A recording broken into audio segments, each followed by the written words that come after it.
Land पर हमला हुआ है और इसकी वजह से चीन भी पूरी तरह से दहल गया है। बिग ब्रेकिंग से मैं कर लेता हूं शुरुआत। आतंक के पनाहगाह पाकिस्तान पर बहुत बड़ा आतंकी हमला हुआ है। पाकिस्तान के खैबर पख्तूनख्वा में आत्मघाती हमला। फिदाई हमले में चीन के 5 नागरिकों की मौत हो गई है। बीएलए की मजीद ब्रिगेड पर हमले का शक है।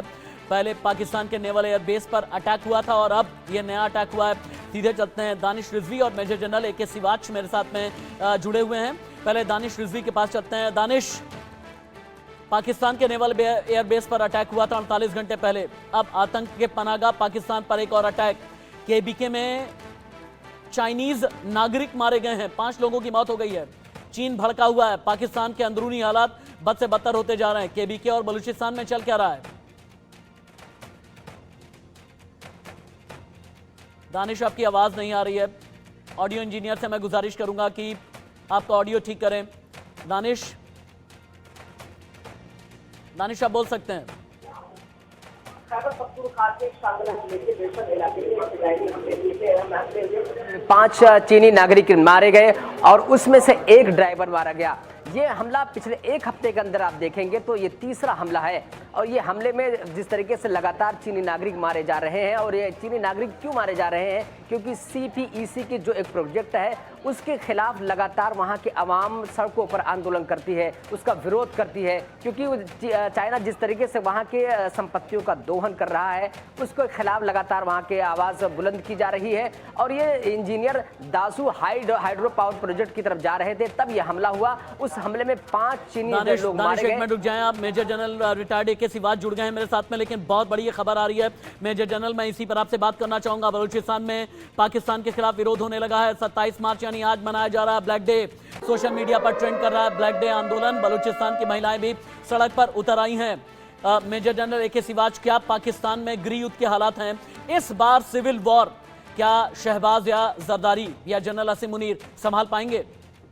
बिल्कुल, मेरे को लगता नहीं। देखो, सच्चाई ये है कि आज की तारीख में पाकिस्तान में पॉलिटिकल इंस्टेबिलिटी है, इकोनॉमिक क्राइसिस बहुत ज़्यादा हो गया है, डेट इतना हो गया है, ये निकल नहीं पाएंगे। इन्फ्लेशन जो है 47% है और उनके जो एक्सपोर्ट हैं वो घट गए हैं। टेक्सटाइल इंडस्ट्री काम नहीं कर रही, इंपोर्ट्स बढ़ते जाने, इन्वेस्टमेंट आ नहीं रही। और सच्चाई ये है कि आतंकवाद है वो मैनीफोल्ड बढ़ गया है। तहरीक तालिबान पाकिस्तान बलूचिस्तान के अंदर सक्रिय हो रखा है और बलूचिस्तान लिबरेशन आर्मी जो कि एक जेन्युइन फ्रीडम स्ट्रगल कर लिया बलूचिस्तान में, वो बहुत ज़्यादा अब हमले करने लगी है। और ऐसा लगता है कि अगर पूरी सिचुएशन पाकिस्तान की देखें तो पाकिस्तान में एक सिविल वार की तरह सिचुएशन पैदा हो गई है। और मुझे लगता है आने वाले समय में पाकिस्तान के 4 टुकड़े हो सकते हैं, खैबर पख्तूनख्वा, बलूचिस्तान, सिंध और पंजाब। और ये जो POJ और गिलगित बाल्टिस्तान है वो भारत का हिस्सा था, वो भारत में मिलेगा, क्योंकि वहाँ पर भी बहुत लोगों की आवाज़ आ रही है। वो चाहते हैं कि जब उन्नति भारत के अंदर जम्मू कश्मीर में हो रही है,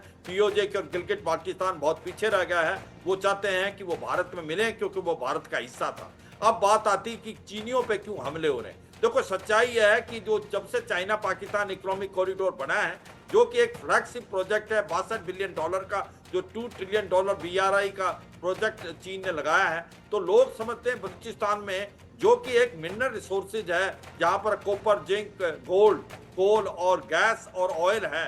अभी तक तो पाकिस्तानी इसको एक्सप्लॉइट कर रहे थे। चाइना पाकिस्तान इकोनॉमिक कॉरिडोर के बाद चाइना भी इसको एक्सप्लॉइट कर रहा है। ग्वादार के अंदर जो पोर्ट बना दिया है, 282 किलोमीटर का इलाका उन्होंने एक प्रकार अपने कब्जे में ले लिया है। जो लोग वहां से अपनी फिशिंग बोट लेके समुद्र में जाते थे, उनका भी रोजी पेशा छूट गया है। तो एक प्रकार बहुत बड़ा आक्रोश है चीन के भी अगेंस्ट जो बलूचिस्तान लिबरेशन आर्मी का और बलूचिस्तान के लोगों का। तो अब जो अटैक हैं वो एक के बाद एक जो है वो चीनियों पे भी हो रहे हैं। मेजर जनरल, आपसे बात करने के लिए मेरे पास में पाकिस्तान की अगली बिग ब्रेकिंग आ गई है। दानिश भी मेरा इंतजार कर रहे हैं। जितने भी टेररिस्ट हैं, दहशतगर्द, उनकी वजह से पाकिस्तान के PM जो हैं खौफ खा चुके हैं, डरे हुए हैं, सहमे हुए हैं। शहबाज शरीफ को बहुत डर लगने लगा है। 5 चीनी नागरिकों की हत्या से घबरा गया है पाकिस्तान। खुद दौड़े दौड़े चीन के दूतावास पहुंचे हैं। शहबाज शरीफ चीनी राजदूत को सफाई देने पहुंचे हैं। पाकिस्तान के PM शहबाज से पहले गृह मंत्री मोहसिन नकवी भी चीनी दूतावास पहुंचे। आतंकवाद के अंत तक लड़ाई जारी रहेगी, इस तरह का नैरेटिव सेट करने की कोशिश शहबाज की तरफ से की जा रही है। क्या शहबाज आतंकवादियों की वजह से, दानिश थर थर कांप रहे हैं? यही एक वजह है कि चीन को समझाने में लगे हैं कि नहीं, अगर चीनी नागरिकों की मौत हुई है तो पाकिस्तान बदला लेगा। चीन की धौंस पाकिस्तान में किस कदर है, इसका इसी से अंदाजा लगाया जा सकता है कि एक चीनी राजदूत के पास पाकिस्तान के प्रधानमंत्री और वहां के गृह मंत्री मोहसिन नकवी खुद जाते हैं चीनी दूतावास के पास, उनसे विनती करते हैं, उनसे उनकी तल्ख टिप्पणी और जो सख्त अंदाज में उन्होंने तल्ख बयानी दी थी कि आपके यहाँ आतंकवाद की जो पनागाह है उस पर लगाम लगाइए वरना सारे प्रोजेक्ट को वापस कर लेंगे। ये सारी बातों को वो सुनते हैं शहबाज शरीफ, और उसके बाद जिस तरीके से चीन में लगातार इस बात का लेकर विरोध भी जताया जा रहा है कि पाकिस्तान में किस तरीके से चीनी नागरिक मारे जा रहे हैं। अब तक 28 से ज़्यादा चीनी नागरिक मारे जा चुके हैं। ऐसे में इन सारे प्रोजेक्ट का क्या होगा, जो महत्वाकांक्षी योजनाएं थी, जो महत्वाकांक्षी जो उनका प्रोजेक्ट था, उसको लेकर क्या आगे कदम उठाएंगे, क्योंकि इस वक्त पाकिस्तान की जो हालत है वो बहुत ही खस्ता हाल है, कंगाल है, बदहाल है। इस वक्त वहां पर आर्थिक तंगी का जो हाल है वो दुनिया सभी लोग जानते हैं कि पाकिस्तान में किस तरह से हालत आर्थिक मंदी के दौर से गुजर रहा है। ऐसे में पाकिस्तान में लगातार आतंकवादी जिस तरीके से हमले हो रहे हैं, ये कहीं ना कहीं पाकिस्तान के लिए और साथ साथ पड़ोसी मुल्क के लिए चिंता का विषय है।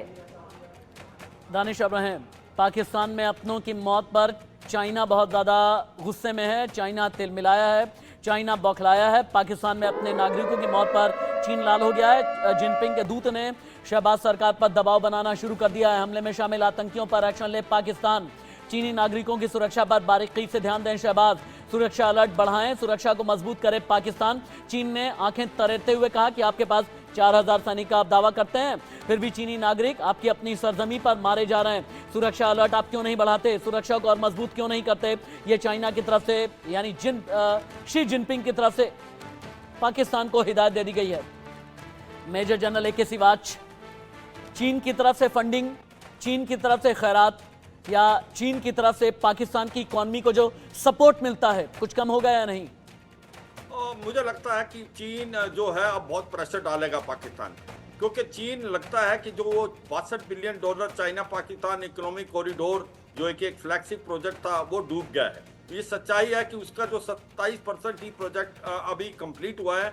बाकी जितने भी काम हैं, चाहे हाइड्रो प्रोजेक्ट हैं उसमें या रोड कंस्ट्रक्शन की एक्टिविटी, वो ठप पड़ी है, क्योंकि उसमें बलूचिस्तान के अंदर काम बिल्कुल नहीं हो रहा। बलूचिस्तान लिबरेशन आर्मी बहुत सक्रिय है और चीनियों को चुन चुन के मारा जा रहा है। तो मुझे लगता है कि जिस प्रकार से जो चाइना पाकिस्तान इकोनॉमिक कॉरिडोर जो सोचा गया था कि एक प्रकार के गेम चेंजर होगा, आज वो बहुत बड़ी जो एक में हड्डी बन गया है, जिसको अब समझ नहीं आ रहा पाकिस्तान करे तो क्या करे। और चीन जो है एक बार नजरें बहुत ज्यादा पाकिस्तान से खफा है। वो कह रहा है कि अगर आप चीनियों की सुरक्षा का ध्यान नहीं दे सकते तो फिर हम आपके ऊपर एक्शन लेंगे। और पहले भी इन्होंने बहुत ज्यादा इनसे पैसा मांगा था। सच्चाई यह है क्योंकि पाकिस्तान एक चीन की एक्सटेंडेड स्टेट है। जो डेट है पूरा पाकिस्तान का, उसका 37% उन्होंने चीन से लिया है। चीन ही उनकी मदद करता है। मगर जिस प्रकार से चीनियों पे हमले हो रहे हैं पाकिस्तान में, जिस प्रकार से चाइना पाकिस्तान इकोनॉमिक कॉरिडोर ठप पड़ा है, जिस प्रकार से पाकिस्तान की इकोनॉमिक कंडीशन बहुत खराब है, पॉलिटिकल सिचुएशन बहुत खराब है, इसी प्रकार से वहां आतंकवाद बढ़ता जा रहा है। मुझे नहीं लगता कि अब चीन जो है वहां पर ऐसे रहेगा। चीन जो है वो अपने टर्म्स और कंडीशन को स्टिक करेगा, पाकिस्तान में हिदायतें देगा। अगर आप हमारी सिक्योरिटी नहीं दे सकते तो फिर ये चाइना पाकिस्तान इकोनॉमिक कॉरिडोर या वो अपनी सिक्योरिटी खुद लाएं, ऐसा होगा। मगर मुझे लगता है आने वाले समय में जिस प्रकार से Balochistan liberation army, Taliban hold major general AK Siwach, 1 minute. Pakistan में आतंक और आर्थिक संकट की मार, ये दोहरी मार है। संकट से त्रस्त पाकिस्तान के सामने अंतर्राष्ट्रीय मुद्रा कोष ने शर्तें रख दी हैं। IMF ने कहा मदद चाहिए तो तंबाकू का अवैध व्यापार रोको पाकिस्तान। IMF ने सख्त हिदायत दी, स्थानीय सिगरेट निर्माताओं पर एक समान टैक्स लगना चाहिए। IMF की शर्तों को पूरा करने के अलावा आपके सामने कोई विकल्प नहीं है। अवैध व्यापार पर अंकुश लगाएं और टैक्स टू GDP बढ़ाए पाकिस्तान। यानी अंतर्राष्ट्रीय मुद्रा कोष ने कहा कर्ज हम तभी देंगे। ये शर्तें कितनी कड़ी हैं दानिश रिजवी? आर्थिक तंगी जिस तरीके से बदहाल है, खस्ता हाल है और वहाँ की जनता त्राहिमाम कर रही है। और इससे अंदाजा लगाइए कि IMF ने जो शर्त रखी है वहाँ पर तंबाकू के जो अवैध दानिश मैं प्लीज होल्ड यू। बिना सैलरी काम करेंगे पाकिस्तान के हुक्मरान। बहुत बड़ी खबर, बिग ब्रेकिंग। आर्थिक तंगी के कारण पाकिस्तान में शहबाज सरकार ने फैसला कर लिया है, राष्ट्रपति, प्रधानमंत्री, मंत्री, सांसद, इन्हें सैलरी नहीं मिलेगी। प्रधानमंत्री और मंत्री विदेशी दौरों पर करेंगे कटौती।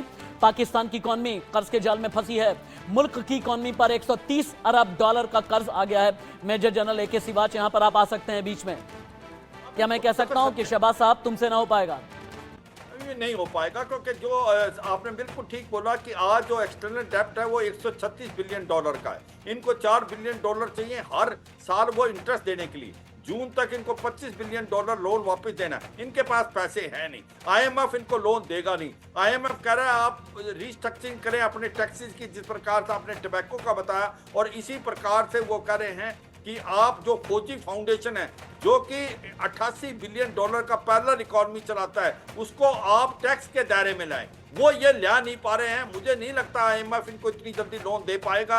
अगर देगा तो इनको रिस्ट्रक्चरिंग करनी पड़ेगी, सब्सिडी रिड्यूस। पहले इन्फ्लेशन 47% है, अगर और भी इन्फ्लेशन बढ़ गया तो लोग जो हैं वो मुझे लगता है सड़कों पे आ जाएंगे। तभी बार बार कहा जा रहा है कि सिविल वार जैसी सिचुएशन पक्का हो सकती है पाकिस्तान में। पाकिस्तान का जो इकोनॉमिक क्राइसिस इतना बड़ा है कि पाकिस्तान इसे निकल नहीं पाएगा, और पॉलिटिकल इंस्टेबिलिटी है। ये 6 पार्टियों की जो गवर्नमेंट है इसके अंदर PPP शामिल नहीं है। ऊपर से इमरान खान जो है वो बहुत इनको एक प्रकार से प्रेशर डाल रहा है। मुझे लगता है कि इन सिचुएशन में इकोनॉमिक क्राइसिस, पॉलिटिकल इंस्टेबिलिटी, आतंकवाद का बढ़ना, ये एक रेसिपी है सिविल वार की तरफ। और लगता है आने वाले टाइम में पाकिस्तान के 4 टुकड़े होंगे, खैबर पख्तूनख्वा, बलूचिस्तान। बहुत बहुत धन्यवाद सर, बहुत बहुत धन्यवाद, बहुत बहुत